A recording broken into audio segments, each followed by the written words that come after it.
निर्मलभासितशोभितलिङ्गम्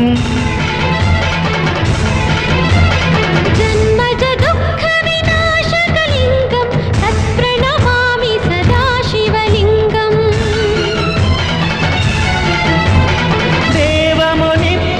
देवमुनिप्रवराचितलिङ्गं कामदहनकरुणाकरलिङ्गं रावणदर्पविनाशकलिङ्गं तत्प्रणमामि सदा शिवलिङ्गम्